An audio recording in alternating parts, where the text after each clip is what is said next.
Salut à vous tous, on se retrouve pour vous présenter une batterie de la marque Foxteon. Donc c'est la iGo 1200. Alors c'est une batterie qui est très compacte pour sa capacité d'environ 1 kWh. Donc c'est vraiment pas mal. Alors comment elle se décline? Vous allez voir, hein, il y a effectivement deux prises standards. Là c'est les entrées, donc il y a une entrée tout simplement prise, je dirais domestique, voilà, qu'on va mettre là. Et ça, c'est un câble spécifique, ça s'appelle un câble Anderson, je vous mettrai le lien. Alors, ça s'achète en complément, c'est pas livré. Ça permet de brancher des panneaux solaires pour la recharge. Donc au niveau de l'entrée, on est bridé à 200 watts. Alors ça peut paraître peu et en même temps, ça peut être intéressant pour les gens qui ont effectivement peu de panneaux solaires et qui souhaitent recharger leur batterie, mais sans forcément avoir un dépassement, je dirais, qui soit pris sur le réseau Enedis. Donc 200 watts, voilà, si on a un ou deux panneaux standards, je dirais, vous savez, ces panneaux plug and play, ça vous permet tout simplement d'avoir possibilité de recharger une batterie sans forcément tirer sur le réseau général. Vous allez trouver deux ports USB type C, un de 100 watts, ça c'est top. Pour ceux qui ont des Mac ou autre chose, ça peut permettre de les charger assez rapidement. Et trois USB standard type A. Et là, vous allez retrouver également tout simplement un allume-cigare. Une petite lumière. Bon, voilà, je vous montre. Donc, la lumière, ça permet, surtout pour les gens qui l'utilisent en camping ou qui s'arrêtent sur le bord effectivement d'une route. Enfin voilà, quelque chose comme ça. Voilà, ça peut aussi flasher. Donc bon. Pour l'usage, moi, personnellement, que j'en ai, ce n'est pas quelque chose que j'utilise au quotidien. Par contre, le transfo, on va dire, de l'alimentation, il n'est pas intégré. Donc, c'est-à-dire que c'est vraiment un gros boîtier, hein, vous allez voir. Il fait presque la taille de la batterie, en hauteur, on va dire. Et donc, c'est une prise standard qu'on peut brancher, voilà, ici. Et puis, on branche ce petit câble, voilà, à cet endroit-là. Alors là, la batterie, elle est quasiment pleine pour le coup. Donc, je suis pas sûr qu'elle va prendre la puissance totale. Donc c'est en train de monter, hein. Normalement c'est plafonné à 200 watts. Donc si on devrait les prendre, parce que vu qu'on est qu'à 96%, remarqué, ça ne devrait pas poser de soucis. Donc on entend légèrement souffler. Et c'est extrêmement discret. Il n'y a pas du tout beaucoup de...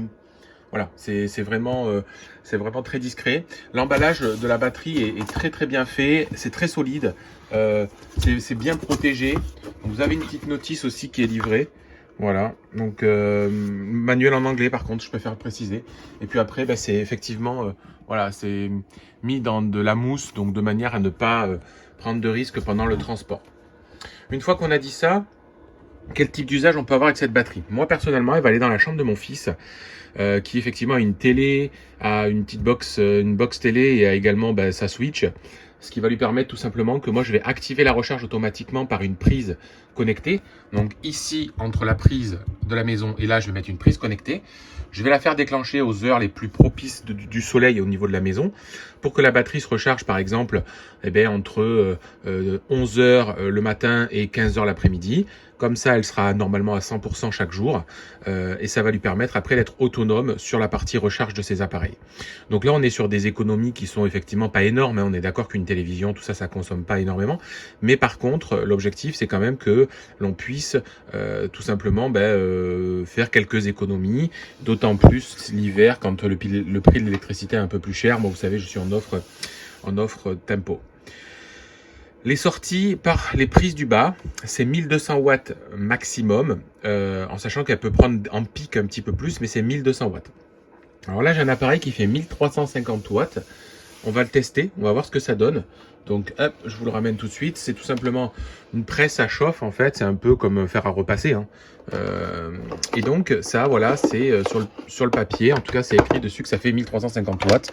Donc on va voir si déjà c'est peut-être pas tout le temps la même puissance. On va le brancher. Alors je vais faire deux tests. Je vais faire le test alors que la batterie est branchée. Donc on va laisser la batterie se recharger et on va brancher cette partie-là.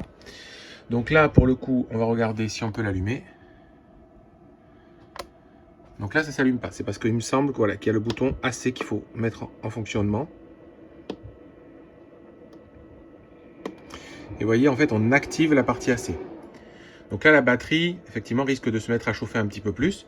Donc on va démarrer la presse et on va voir tout simplement si elle démarre. Donc là, elle démarre, elle est en train de chauffer. La batterie, si vous l'entendez, est un peu plus de puissance.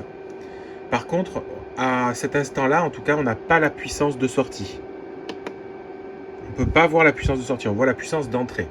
Donc si je coupe la puissance d'entrée, est-ce qu'on va voir la puissance de sortie? On va voir tout de suite. Donc là, pour le moment, on ne l'a toujours pas. On voit juste la puissance qui rentre dans la batterie. Et si je débranche ici, voilà. Il faut en fait, on ne peut pas avoir les deux indications à la fois. Il faut en fait avoir que la partie sortie, être autonome sur la batterie pour que l'on puisse tout simplement s'apercevoir que avoir l'indication de la puissance de sortie. Donc là, on a 1130 watts, 1140. Donc ça monte un peu en chauffe. Là, elle est programmée sur 55 degrés. Donc ça, c'est en train de chauffer encore. Donc vous voyez quand même, on est sur comme un fer à repasser. Alors c'est moins puissant que la plupart des fers à repasser, il faut se le dire. C'est écrit 1350 watts dessus. Bon, a priori là ça tient. Mon appareil fonctionne correctement et j'ai pas d'indication de problématique. C'est en train de monter en chauffe, vous voyez, 50, 70 degrés. Donc ça fait le job. On va dire que les 1200 watts promis, bah, ils sont là. Alors là on est un peu en dessous. Est-ce que c'est juste lié au fait que lui finalement demande un peu moins que ce qu'il faudrait, ou est-ce que c'est la batterie voilà, qui bride? Bon, ça c'est plus compliqué à dire, mais pour le coup c'est pas parce que l'on a des fois des appareils où il y a écrit voilà, une puissance spécifique, si on est aux alentours d'eux, ça peut fonctionner sans problème la plupart du temps. Là on voit également qu'on aurait 41 minutes à cette puissance là. Alors c'est normal hein, parce qu'on est à pleine puissance, là on tire le plus gros de la batterie. Donc vraiment pour le coup, voilà, là pour le coup ça fait le job. Je vais essayer de vous faire entendre la ventilation. Donc la ventilation, bah, elle est plutôt discrète, franchement ça va, c'est pas énorme. Donc à qui je recommande ce type de batterie? Alors moi je recommande ce type de batterie plutôt, je vous dis aux gens bon, bah, qui auraient des petits panneaux solaires, qui auraient un petit usage plutôt de type appareil Hi-Fi, voilà, ou qui souhaiteraient aussi l'amener, parce que les problèmes c'est des batteries des 2 kg, ou la plupart des batteries après les autres au-dessus c'est 2 kWh. Bah, c'est lourd, ça fait quand même 25 kg, c'est plus compliqué à transporter. Là on est quand même sur quelque chose avec une petite poignée, qui est vraiment très compact, hein, franchement. Vous voyez, si je mets une main devant, on est vraiment sur quelque chose d'assez compact.